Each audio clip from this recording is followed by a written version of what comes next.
예수 그리스도의 계시라 이렇게 제목을 잡았습니다. 계시록은 우리 영양서북교회에서는 처음으로 공부를 하게 됩니다. 사실 어떤 성경은 2번 공부했죠. 출애굽기 같은 경우는 2번 공부를 했습니다. 근데 요한계시록은 한 번도 손을 안 댔습니다. 계시록은 상당히 깊이가 있지만 또 이것은 목사님들도 잘 해석을 안 하려고 합니다. 주로 그렇게 하는 이유가 뭐냐면 자라보고 놀라면 소뚜껑 보고 놀란다 이런 말을 하듯이 한국 교회에 수많은 이단들이 많이 나왔는데 대부분 계시록 때문에 이단이 됐습니다. 그래서 이단치고 계시록을 인용하지 않는 이단 없습니다. 다 계시록입니다. 그리고 또 약간 비슷한 사람들도 약간 이단성이 있는 사람들도 계시록을 통해서 나왔습니다. 그러다 보니까 아예 목사님들 중에는 계시록을 성경 다른 곳 다 가르쳐도 계시록은 잘 안 하려고 해요. 그리고 정말 제가 찾아보니까 자료도 잘 없어요. 그저 박윤선 박사, 우리가 건전하게 보는 거예요. 볼코프, 그 다음에 메토엘리 이런 정도이고, 그 외에는 사적으로 이렇게 중간중간 강해를 했다든지 또 일반 목회자들 강해서 윤희조 목사님 같은 경우 이렇게 나옵니다. 근데 그 외에도 조금 살펴보니까 조영규 목사님 계시록, 또 박성범 목사님 계시록 조금 우리하고 달라서 알미니안주의를 채택하기 때문에 장로교하고는 조금 다릅니다. 이단성이 있다는 건 아니고, 그래서 조금 위험하기도 해서 정통적으로 우리가 칼빈주의적인 요한계시록을 공부를 하려고 합니다. 그러다 보니까 아마 여러분들 중에 계시록을 공부하면서 좀 재미가 없다 이렇게 말을 할 수도 있고 그렇습니다만, 저는 어쨌든 간에 개혁주의적인 칼빈주의적인 입장에서 말씀을 가르쳐야 되겠다 이런 생각을 합니다. 그리고 말씀드리지만 무슨 특별한 의미를 부여하지는 않겠습니다. 특별한 의미를 부여하다가 본인도 강해하는 설교하는 목사도 문제가 생기지만 교인들도 문제가 생기는 경우가 참 많습니다. 그렇기 때문에 특별한 의미 부여하지 않고 말씀을 죄송하지만 모르는 것은 모르겠다 하고 넘어가겠습니다. 그냥 박윤선 박사 주석에도 해석을 하지 않는 곳이 들어 있어요. 왜냐하면 우리가 영적인 세계, 요한이 본 영적인 세계이기 때문에 이 세상 말로는 다 표현할 수가 없어요. 다 표현이 안 돼요. 그리고 요한이 보기는 봤지만 이 세상 말로 기록을 하다 보니까 또 그 시대의 기록과 오늘 우리가 사는 시대의 기록이 좀 다를 수 있어요. 예를 들면은 말이 나타납니다. 말이 나타나는데 말의 입에서 불이 나옵니다. 그러면은 어떻게 해석합니까? 그거는요, 지금 요한이 그때 본 것은 2000년 전에 본 것이지만 2000년 전에 대포를 본 거예요. 입에서 불이 나오는 그 당시는 앞으로 향해서 달려가는 것은 말이나 낙타나 이런 것밖에 없어요. 그렇지 않습니까? 탱크 없습니다. 전차 없습니다. 기차 없습니다. 자동차 없는 때입니다. 그래 앞으로 가는데 요한이 본 것은 앞으로 막 가는 걸 보니까 말이라, 전쟁터에는 말을 쓰니까 거기서 입에서 막 불이 나오더라고요. 입에서 불이 나오더라고요. 이거는 탱크를 본 거죠. 탱크. 말하자면 탱크, 전차, 이런 대포 이런 것을 본 것인데 2000년 전에 보다 보니까 그것을 요한이 지금 봤다면 또 다르겠죠. 그래서 우리가 각기 해석하는 방면이 거기에 대해서 영적인 의미를 부여해버리면 이상한 해석이 마음대로 나올 수가 있습니다. 요한계시록은 언제 기록이 됐느냐 하면은 그 문헌이 그때 당시에 봐서 요세비우스에 의하면은 95년에서 96년 어간에 기록이 됐다 이렇게 말합니다. 95년에서 96년이면은 요한의 나이가 굉장히 많을 때입니다. 요한은 예수님보다는 나이가 어렸다고 봅니다. 예수님보다는 거의 제자들이 예수님보다는 나이가 많았는데 요한은 어렸습니다. 그래서 요한이 어리다 보니까 요한이 가끔씩 성경을 보면은 예수님의 품에 기대어 있는 이런 것을 볼 수가 있어요. 저녁 만찬을 잡수실 때에 떡을 찢어가지고 가룟 유다를 예수님께서 주시면서 이렇게 말씀합니다. 떡을 찢어 주면서 너희 중 한 사람이 나를 팔리라. 그러니까 깜짝 놀래가지고 누굽니까 하고 물었어요. 그러니까 예수님께서 내가 떡을 떼어준 자니라. 예수님께서 말했어요. 그런데 성경을 보면 가룟 유다인 줄 전혀 몰라요. 전혀 모르니까 그때 성경을 보면은 시몬이 베드로잖아요. 요한을 보고 고갯짓을 해요. 그런데 요한이 예수님의 품에 거의 안겨 있다시피 했어요.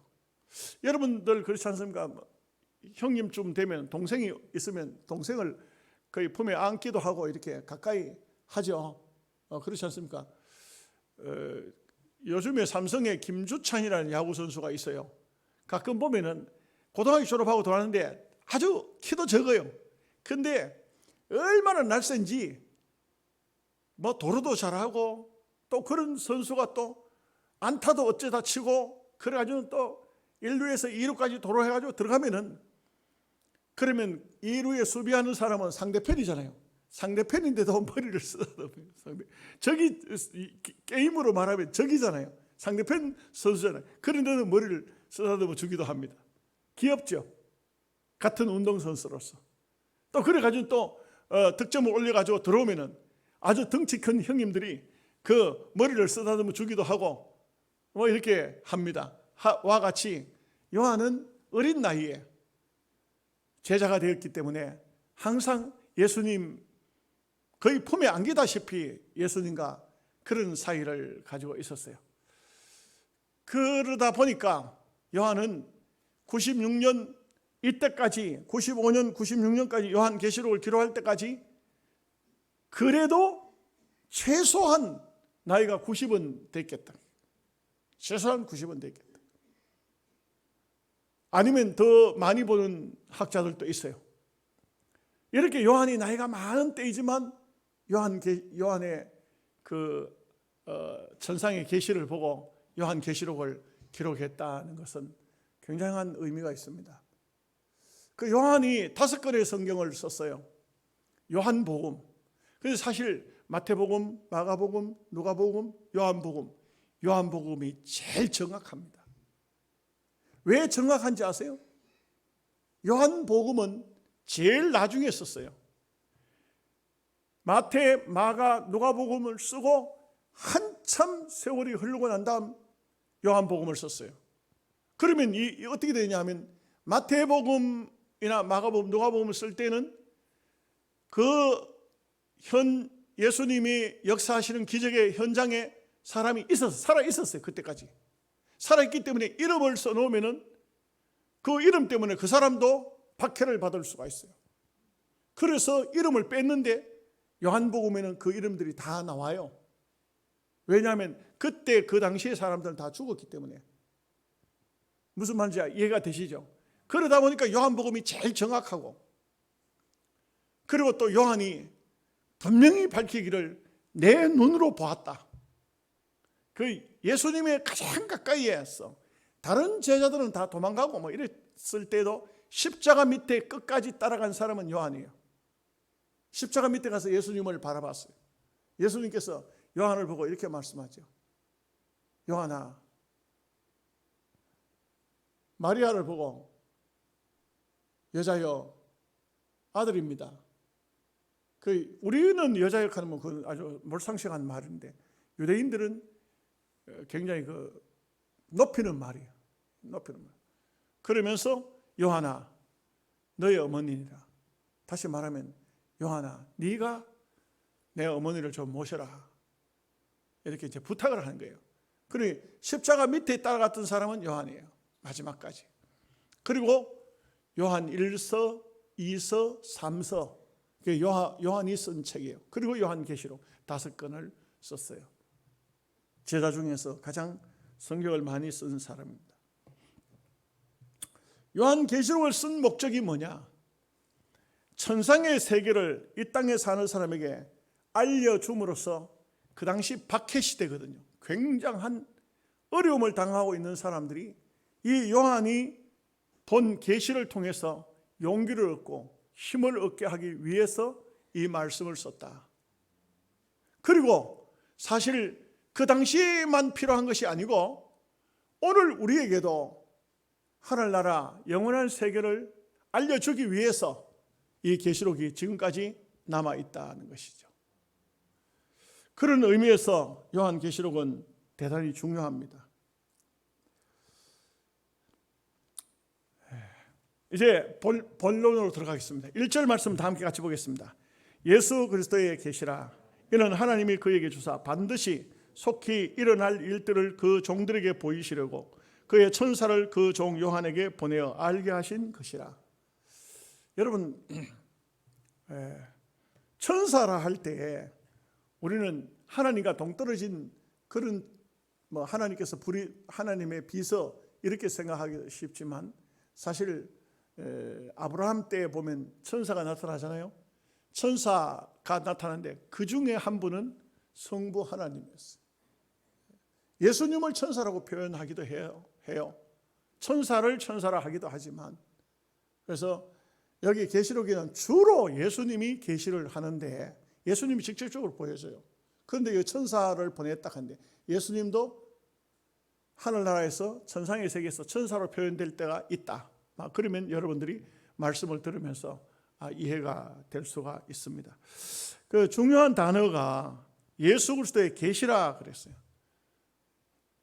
사실 하나님은 형상이 없어요. 하나님은 야고보서에 보면 회전하는 그림자도 없다. 하나님이 돌아선다고 해서 그림자가 나타나고 그런 게 아닙니다. 하나님은 회전하는 그림자도 없다. 그래서 형상이 있는 분은 예수예요.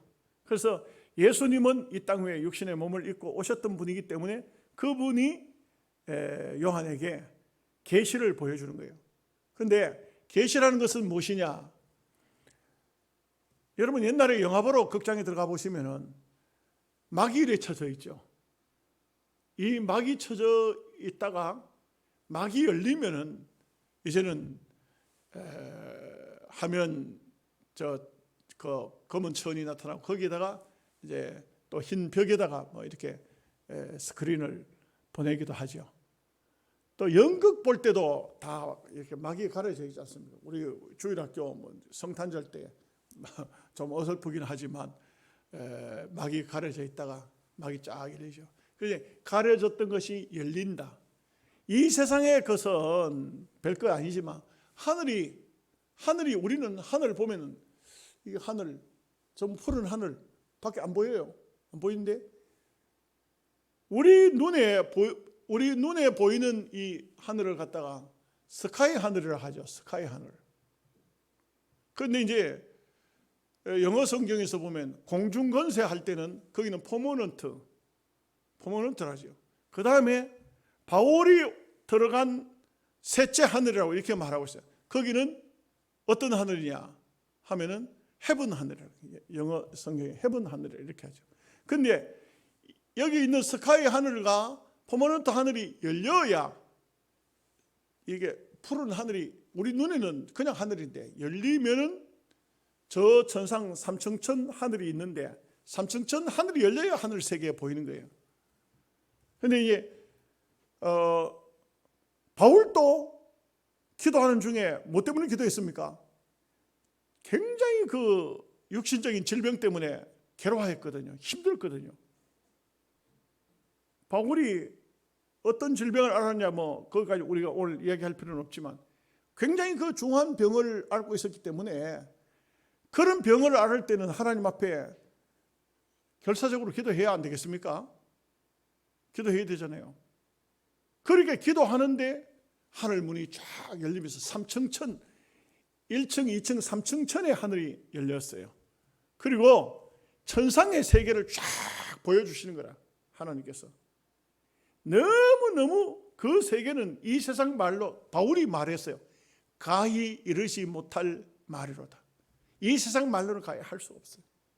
그걸 보여주고 난 다음에 주님께서 하신 말씀이, 내 은혜가 네게 족한 줄 알아. 즉 그만해도 됐다. 더 뭐 병까지 낫게 할, 네 병든 상태지만 그냥 그게 은혜인 줄 알아라. 바울이 병이 들었지만 하나님께서 말씀합니다. 네가 너무 은혜를 많이 받았기 때문에 교만하지 않게 하기 위해서 내가 이 사탄의 사자를 너에게 줬다. 여러분, 우리가 모든 걸 다 가지면, 모든 게 다 있으면 교만해질 수밖에 없어요. 돈 많지요, 권력 있지요, 젊지요, 지혜롭지요, 인물 잘났죠.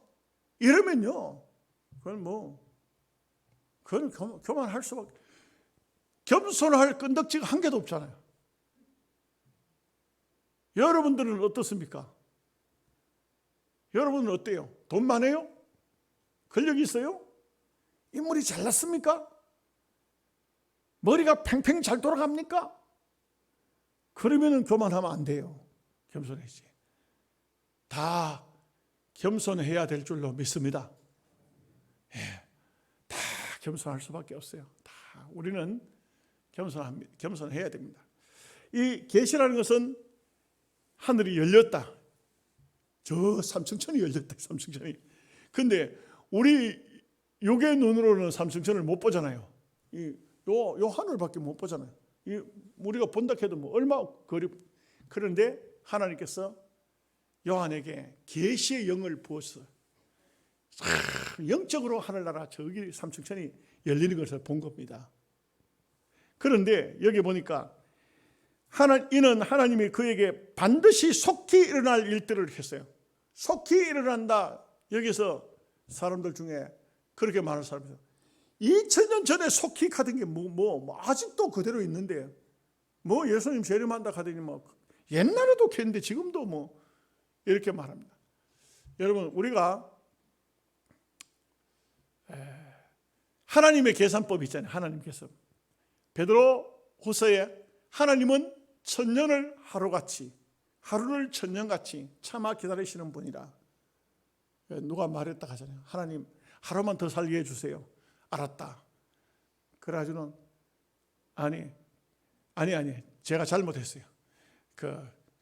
어떤 사람이 되게 욕심이 생겼는지, 하나님 나는 오래오래 살고 싶습니다. 그러니까 제발 좀 살려주십시오. 그런데 하나님께서 알았다. 그렇게 해놓고는 그 다음날 죽어버렸어요. 그러니까 하나님 나 오래 살도록 해준다. 그리고 왜 날 데려왔습니까? 하니까 내가 천년을 하루같이, 하루를 천년같이, 네 그거 몰랐나? 내가 하루 더 살려줬으면 됐지. 이런 우스갯소리가 있습니다만, 하나님은 그래도 목적이 뭐냐? 구원해낼 사람이 있다는 것이죠. 그 사람을 다 구원해내기 전에는, 요한계시록을 우리가 쭉 공부해 보면, 나중에 가서 보면 이삭 죽기 구원이 나오고 유대인들이 구원받는 장면이 나옵니다. 그런데 아직까지 하나님께서는 사실 이삭 죽기 구원이 시작된 것이 아니냐고도 말할 수도 있어요. 그래도 아직도 한국 교회를 보면은 거기까지는 아닌 것 같아요. 그래도 이렇게 어려운 시대에도 여러분들이 교회에 나와서 예배를 드리는 거 보면 아직은 아닌 것 같아요. 그런데 이삭 죽기 구원이 시작되어지고 유대인들이 돌아오게 되어지고 이렇게 하면은 이제 종말이 더 가까워졌다고 할 수가 있겠죠. 자, 2절 말씀 보겠습니다. 요한은 하나님의 말씀과 예수 그리스도의 증거 곧 자기가 본 것을 다 증언하였느니라. 여러분, 중요한 것은 요한은 안 본 거 말하지 않습니다. 본 것을 증거한다. 우리는 안 봤어요. 우리는 안 봤기 때문에 어떻게 됩니까? 본 사람의 얘기를 읽는 겁니다. 본 사람의 말씀, 이것을 읽는 겁니다. 그렇지만 요한은 직접 보았어요. 여러분 보았다 하는 것이요, 이게 얼마나 중요한지 아십니까? 내가 거기 있었어, 내가 봤다고, 내 눈으로 봤다고, 그게 증인이에요. 그게 증인입니다. 우리는요, 예수 그리스도를 변호하는 사람 아닙니다. 기독교 변증학들이 들어있어요. 그거는 학자들이 그렇게 들어 기독교를 변증하는데 할 필요 없습니다. 하면 안 됩니다. 그 기독교 변증학자들이 대부분 좀 잘못됩니다. 우리는 기독교를 어떻게 하냐? 증언하는 거예요. 목사는요, 하나님 말씀을 선포하는 겁니다. 하나님이 천지를 안 만드셨겠어요? 그렇지 않으면 누가 만드셨겠어요? 그건 설교가 아니에요. 하나님이 천지를 만드셨습니다. 하나님이 빛을 만드셨습니다. 하나님이 인간을 창조하셨습니다. 이게 설교지. 하나님 안 만들었으면 누가 만들었겠습니까? 이건 설교가 아니에요. 그래서 우리는 하나님 말씀을 증언하는 사람이 되어야 됩니다. 변증하려고 하면 안 됩니다. 그래가지고 뭐 변증한다 합시고, 불교보다 낫고 천주교보다 낫고 어쩌고 마호메트교보다 낫고, 그 다 소용없는 얘기예요. 주 예수를 믿으십시오. 구원을 얻습니다. 그냥 선포하는 거예요. 안 믿으면 지옥 갑니다. 근데 이제 지옥 갑니다 이런 말은 참 말을 좀 잘 써야 돼요. 자칫 잘못하면은, 한국 사람들은요 굉장히 민감해요. 옛날에는 최봉성 목사님 전도할 때 예수 천당 불신 지옥 했지만, 요즘에는 예수 믿으십시오, 천국 갑니다, 거기서 끝나야 돼요. 안 믿으면 지옥 갑니다. 지옥 갈게, 네 혼자 천당 가라. 기분 나쁘게 지옥 간다고. 그래가지고 감정이 상해가지고, 감정이 상하면 어떻게 되냐면, 아무리 전도해도 교회 안 와요. 그 아무개 집사했지, 나 그 사람 보기 싫어, 나 그 교회 안 가. 교회 예수 안 믿으면 지옥 간다. 내가 지옥 가는 한이 있어도 나는 그 사람 때문에. 한국 사람은요, 기분 나쁘면 지옥 간대. 또 기분 나쁘면 그 사람이 있는 천당 안 간대. 천당도 포기하는 사람이 한국 사람이요. 그렇기 때문에 우리는 그렇게 하면 안 돼요. 지혜롭게 복음을 전해도 아주 지혜롭게 해야 돼요. 그래서 성경에 좋은 말씀들이 많이 있잖아요. 참 좋은 말씀들을 가지고 증언해야 됩니다. 3절 말씀 보겠습니다. 이 예언의 말씀을 읽는 자와 듣는 자와 그 가운데 기록한 것을 지키는 자는 복이 있나니 때가 가까움이라. 여러분, 오늘 우리는 성경책이 집안에 몇 권씩 다 있죠. 성경 읽기 싫어서 안 읽지. 근데 옛날 시대에는 정말 성경을 읽는다는 것은, 이거는 엄청난, 성경이 있느냐, 성경이 있어서 읽을 수 있느냐, 이건 어마어마한 복을 받은 거예요. 보통 부자는 성경 못 가져요. 여러분들은 우리가 성경을 다 몇 권씩 다 가지고 있잖아요. 그죠? 집에 가보면 성경 쓰였잖아. 그런데 성경을 안 읽어서 문제지. 참 성경을 읽는다는 것은 얼마나 귀한 복입니까? 우리 기독교, 조선 기독교 초기 역사에 보면은 이런 얘기가 나오죠.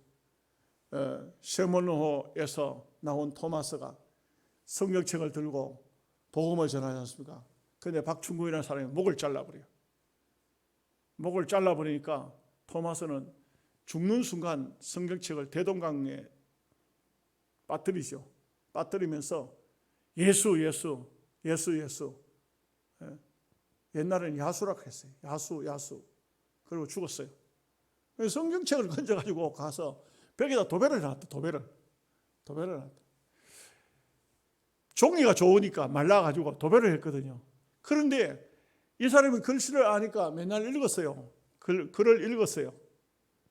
근데 나중에 이제 선교사가 왔잖아요. 복음을 전하잖아요. 복음을 전하니까 그 성경 읽었던 것이, 여러분 집에다 글씨 있는 거 하면 벽에 써붙여 놔보십시오. 안 읽고 싶어도 심심하면 자꾸 머릿속에 들어오고 자꾸 읽어져요. 그래요, 안 그래요? 여러분 집에 성구 같은 거 왜 걸어 놓습니까? 그거 안 읽어도 내 머릿속에 들어와요. 이 사람이 제일 먼저 예수님을 영접하고 장로가 안 됩니까? 참 우리 교회는 안색이 아멘이 참 이렇게 인색해가지고 아멘을 줄여놓으니까 아멘 안 하는 아멘에 아주 박약하다 하니까 안색이 이렇게 줄여가지고 안색이 돼. 4절 말씀 보겠습니다. 요한은 아시아에 있는 7 교회에 편지하노니 이제도 계시고 전에도 계셨고 장차 오실 이와 그의 보좌 앞에 있는 7 영과. 여러분 요한계시록에는 특별히 7이라는 말 숫자가 많이 나와요. 7. 앞으로 계속 요한계시록 보시면 7이라는 숫자가 나오는데 이 7이라는 것은 요한계시록에서는 완전수를 말해요. 완전수가 왜 완전수냐 하면은 7이라는 숫자를 나중에 보면 이제 공부하면 나오겠지만 동서남북 땅의 수는 사수의 사수, 동서남북을 말해요. 그리고 하늘에는 3수를 말합니다. 성부, 성자, 성령을 말해요. 그래서 하늘과 땅의 완전한 숫자를 말할 때는 7수를 말해요. 그래서 요한계시록에는 아시아에 그 당시에 교회가 많이 있었지만 7 교회에 편지를 보내도록 했어요. 그 7 교회는 다 특징이 있어요. 2장부터 이제 3장까지가 7 교회인데 특징이 있어요. 한 교회 한 교회마다. 그리고 7 영이라 했는데 이 7 영이라는 것은 뭐 한 영, 두 영 이것이 아니고 완전한 영, 성령을 상징적으로 말하고 있어요. 그래서 성령이 하나님 보좌 앞에 있다. 하나님 보좌 앞에 있다. 그래서 여기 보니까 7 교회에 편지하는 이제도 계시고 전에도 계셨고 장차 오실 이, 이분이 누굽니까? 예수 그리스도입니다. 오실 이와 그의 보좌 앞에 있는 7 영. 이 7 영이라고 했는데 성령을 성부 하나님과 성자 하나님에게서 발출된 영이라. 성령이 어디서 왔느냐? 성부 하나님에게서 왔느냐? 성자 하나님에게서 왔느냐? 아닙니다. 성부와 성자의 두 분에게서 발출된 영이라. 그러니까 성부 하나님, 성자 하나님, 성령 하나님이 같은 하나님입니다. 같은 하나님. 예수님께서 내가 세상 끝날까지 마태복음 20장 28절에 세상 끝날까지 너희와 항상 함께 있으리라 했는데 예수님 부활하셔가지고 40일 만에 승천하셨잖아요. 그런데 그걸로 끝난 게 아니에요. 예수님께서는 내가 아버지께로 올라가면 너에게 보혜사 성령을 보내주리라. 그 성령이 세상 끝날까지 함께 하시는 거예요. 그래서 성령은 완전한 영이에요. 사람은 아무리 위대한 사람도 완전한 사람은 없어요. 그러나 성령은 실수하지 않습니다. 우리는 실수하지만 성령은 실수하지 않습니다. 완전한 영이시라 이렇게 볼 수 있습니다. 5절 말씀입니다. 또 충성된 증인으로 죽은 자들 가운데서 먼저 나시고 땅의 임금들의 머리가 되신 예수 그리스도로 말미암아 은혜와 평강이 너희에게 있기를 원하노라. 우리를 사랑하사 그의 피로 우리 죄에서 우리를 해방하시고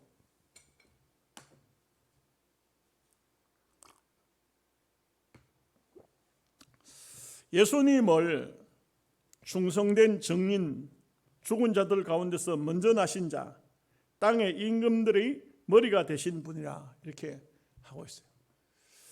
여기 이 말씀을 가만히 살펴보면 이 지상에 어떤 충성된 사람도 예수님만큼 충성한 분 없습니다.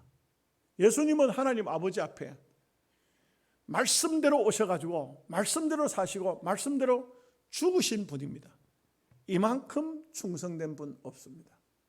교회에서 우리 장로님들 충성 많이 하시고 권사님들 충성 많이 하시지만 그러나 그 충성이 완전하지는 않아요. 아무리 완전하려고 해도 우리 사람 자체가 완전하지 않기 때문에 완전한 충성은 없어요. 그런데 예수님은 온전한 충성이에요. 그리고 그것뿐만 아니고 죽은 자들 가운데 먼저 나시고라 했는데 이것은 부활하신 것을 말씀하죠. 살아나신 것을 말씀하고 있습니다. 이 땅의 인생은 죽은 자들은 다 지금 땅 속에 무덤 속에 다 흙 속에 다 들어가 버리고 끝났습니다만 주님이 다시 오실 때 부활합니다. 그러나 예수님은 먼저 부활하셨어요. 그리고 예수님이 누구시냐면 땅의 임금들의 머리를 예수님이 최고의 머리가 되신다. 만 왕의 왕이요 만 주의 주가 되신다. 바로 이분이 우리에게 이렇게 말하는 겁니다. 은혜와 평강이 너에게 있으라. 이분이 아무나 축복을 비는 게 아닙니다. 아무나 축복을 비는 게 아닙니다. 옛날에 어떤 목사님 거지가 뭘 얻으러 왔더라고요. 그래서 좀 불쌍한 생각이 들어가지고 그때 당시에 돈으로 만 원이면 큰 돈이었는가 봐요. 그래서 막 만 원을 빼가지고 그 사람에게 줬답니다. 큰맘 먹고. 그랬더니 돈을 떡 받더니만 이 거지가 뭐라 하냐면 하나님의 축복이 목사님에게 있을지어다. 그래서 목사님 예끼 이놈아, 돈 주고는 돈이나 감사합니다 하고 받아갈 일이지 거지가 목사한테 축복을 하면 이거 거꾸로 하면 안 돼요. 어떤 분은 전화하면 집사님이 목사님 전화해야죠. 목사님 할렐루야합니다. 주의 축복이 함께 하시기를 바랍니다. 그럼 목사가 뭐렇게 해야 되노? 아멘 해야 됩니까? 이거 거꾸로 된 거예요. 거꾸로 되면 안 돼요. 뒤집어지면 안 돼. 축복은 다 할 수는 있어요. 예, 다 할 수 있지만 그러나 주의 이름으로 축복할 때 위에 사람이 아래 사람에게 해야 되지. 손자가 할아버지에게 주님의 축복이 있을지어다. 그거는 금방진 거예요. 그거는 안 되는 얘기예요. 하면 안 돼요. 전능하신 하나님, 왕들의 왕, 만왕의 왕, 만주의 주, 모든 인생의 머리가 되시는 하나님 앞에 가장 충성된 이분이 축복을 합니다. 너에게 은혜와 평강이 있으라. 왜 그럴까요? 여러분, 우리 성도에게 있어서 은혜와 평강은 대단히 중요합니다.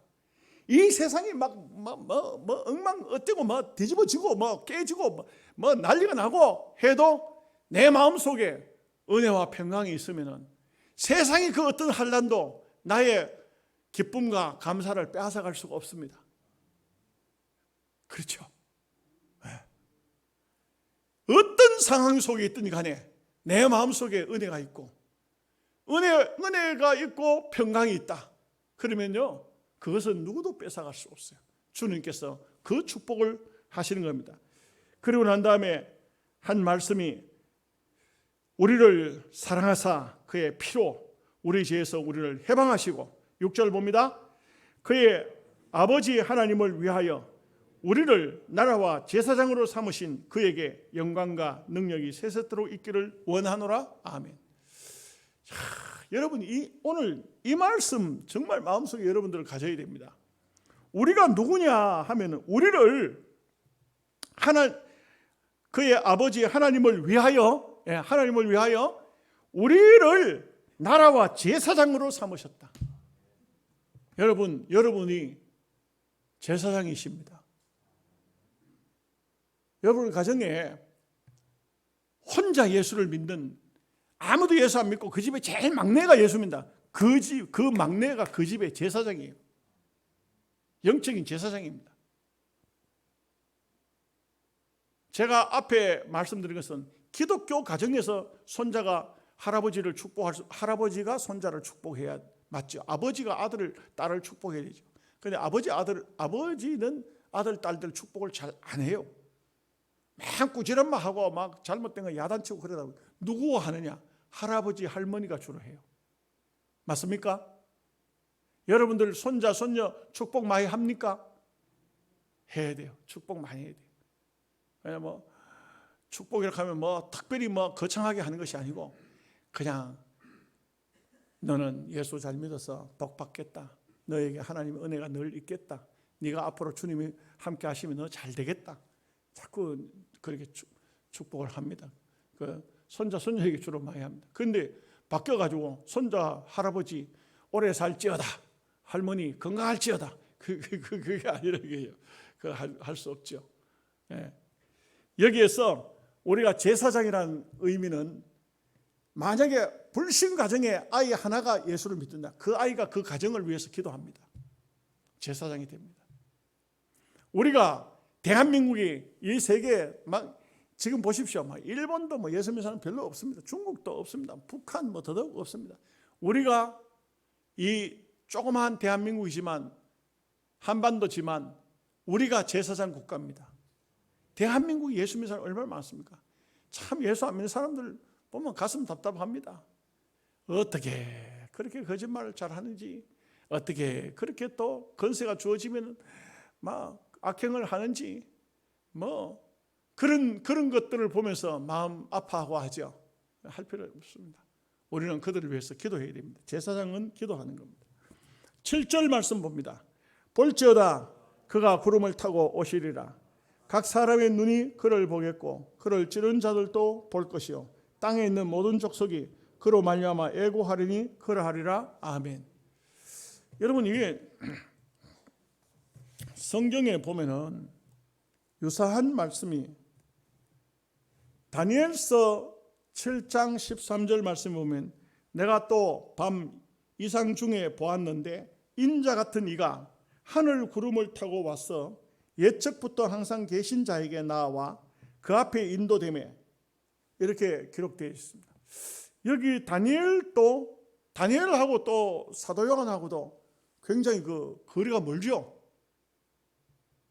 바벨론 포로 갔다 와서 그 다음에 바벨론에 70년 살고 와서 유대 나라가 회복되고, 그리고 요한이 밤모섬에 갔으니까 아마 계산적으로 따지면 거의 한 700~800년 정도 안 되겠어요? 그런데 똑같이 봐요.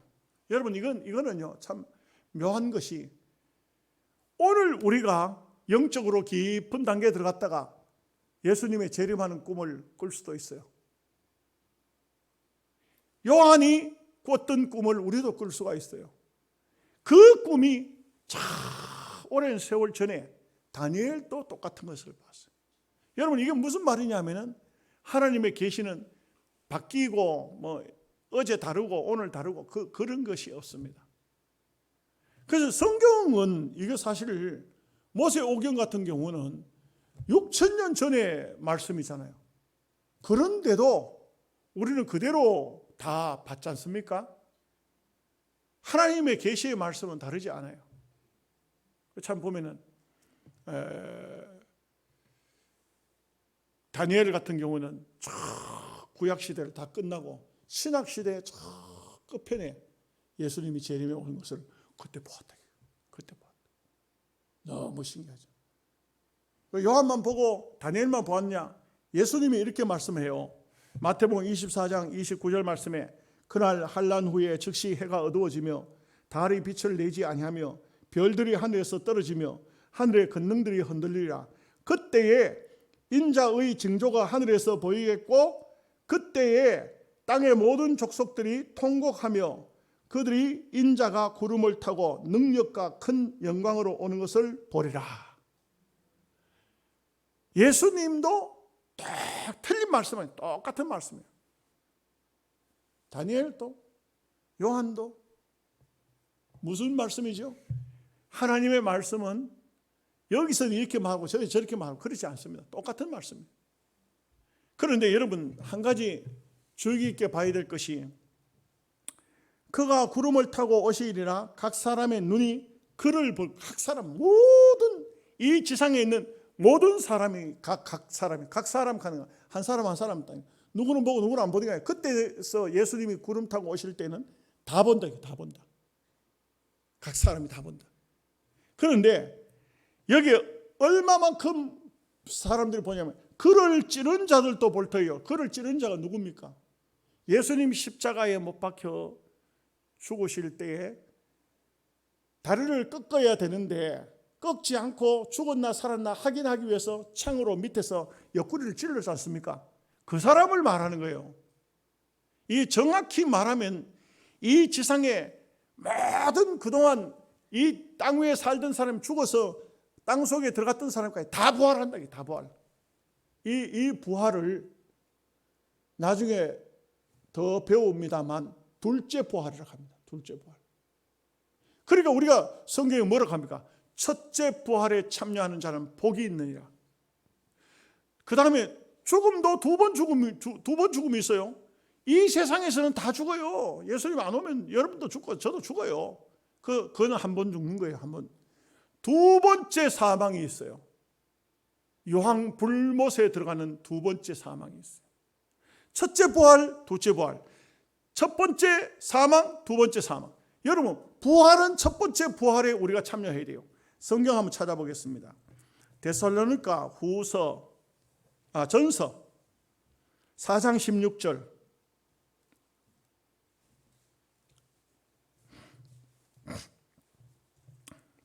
찾았으면 아멘. 아주 좀 더 있어야 되겠다. 자, 빨리 찾아봐요. 찾았습니까? 아멘 더 적어지노. 16절 17절을 한번 같이 읽겠습니다. 시작. 주께서 호령과 천사장의 소리와 하나님의 나팔 소리로 친히 하늘로부터 강림하시리니 그리스도 안에서 죽은 자들이 먼저 일어나고 그 후에 우리 살아남은 자들도 그들과 함께 구름 속으로 끌어올려 공중에서 주를 영접하게 하시리니 그리하여 우리가 항상 주와 함께 있으리라. 여러분, 이건 여기의 말씀은 뭐냐면 첫째 부활이에요. 첫 번째 부활 때는 지옥 갈 사람들은 아무도 부활 못해요. 안 합니다. 이 지상의 사람과 죽은 사람들 중에 죽은 사람들이 먼저 일어나고 그 다음에 우리가 일어나는데, 여러분 이제 계시록 1장 7절로 다시 돌아갑니다. 여기 보십시오. 볼지어다 그가 구름을 타고 오시리라. 각 사람의 눈이 그를 보겠고. 여러분, 여기 구름을 타고 오신다 했죠. 구름을 타고. 예수님 이 구름 타고 오십니까? 여기에 해석은, 정통적인 해석은 수많은 성도들이 부활을 했잖아요. 그 부활한 성도가 나중에 이 뒤편에 나옵니다만 전부 흰옷을 입어요. 흰옷을. 그 흰옷을 뭐라 하냐면 세마포라 합니다. 세마포라고 영적으로 우리를 그리스도의 신부라 하고 예수님을 신랑을 해요. 여기 1장 7절에는 공중에 들림 받았던 모든 성도가 예수님과 더불어서, 우리는 어떤 방법으로 그런지는 모르지만 혼인잔치가 벌어져요. 예수님은 신랑이 되고 우리는 신부가 돼서 7년 동안 혼인잔치가 벌어지고, 7년 혼인잔치 후에 우리가 왕이 되어서, 왕으로서 이 지상의 모든 사람들을 심판하러 내려옵니다. 그럴 때에 여기에 부활한 사람들은 전부 예수님을 영접지 않던 사람들이 부활해서 예수님을 맞이하게 되는 것입니다. 이해가 잘 안 되죠? 이래도 말 안 하고 저래도 말 안 하고. 여기에 부활은 계시록의 부활은 이미 성도들은 다 들림 받았어요. 공경을 올라가세 구름 타고서, 우리 옛날에 부른 노래 가사도 잘 기억이 안 납니다. 올라가는 거예요. 올라가는 거예요. 성신 바람 불어오면 높이 올라가, 이 옛날 노래 불렀는데 그렇게 올라가는 거예요. 올라가서 예수님과 더불어서 7년 동안 혼인잔치를 합니다. 제가 다음번에 찬송가 언제 부흥성가 가사를 내가 한번 가져 나오겠습니다. 한번 불러보면 좋겠죠. 성도들 다 들림 받아요. 그때 성도들은, 옛날에 그런 부흥성가 이렇게 지은 사람들은 굉장히 예수님을 기다리던 사람이에요. 일제시대 때 같은데 옥살이 하면서 얼마나 기다렸어요. 근데 예수님 그때 안 오셨어요. 왜 안 오셨을까? 말씀드린 것처럼 천년을 하루처럼 한 사람도 멸망치 않고 다 주님께서 하신 말씀이 요한복음 5장 24절에 아버지께서 내게 준 자를 하나도 잃어버리지 아니하고, 다 찾기 위해서 아직도 찾을 사람이 좀 더 남았다. 그래서 여기는 보면은 예수님 오실 때 땅에 있는 모든 족속이 그로 말미암아 애곡하리니, 그때는 땅을 치고 울어요. 전부 우는 사람밖에 없어요. 웃는 사람은 이 지상에는 아무도 없어. 전부 들림 받은 그 성도만이 오로지 예수님을 영접하고 구름 속에 있는 것처럼 그 사람들과 함께 예수님께서 심판하러 내려오십니다. 8절 말씀, 주 하나님이 이르시되 나는 알파와 오메가라, 이제도 있고 전에도 있었고 장차 올 자요 전능한 자라 하시더라. 주 하나님, 우리가 또 앞에는 예수님께서, 여기는 또 주 하나님이라고, 예수님이 하나님이시고 하나님이 예수님이시다. 그래서 이분은 어떤 분이냐? 알파 오메가 가는 것은 이것은 헬라어의 첫 글자와 마지막 글자인데 사실은 이렇습니다. 예수님은 영원부터 영원까지라는 말을 쓰면 안 돼요. 사실은 영원 전부터 영원까지 이렇게 말하는데 영원히 이렇게 말해요. 이 세상이 존재하는 동안에 또 영적인 세계는 중단되는 것이 없습니다. 계속입니다. 그래서 우리가 참 예수를 믿는다는 것은 얼마나 귀중하냐 하면 모든 것은 이 세상 것은 다 시작이고 끝이 있잖아요.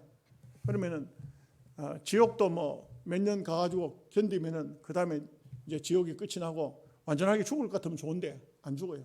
영원한 천국도 영원한 영생이지만 지옥도 영원한 영벌입니다. 그러니 천당을 가야 되겠어요? 안 가야 되겠어요? 이것도 대답을 안 하네.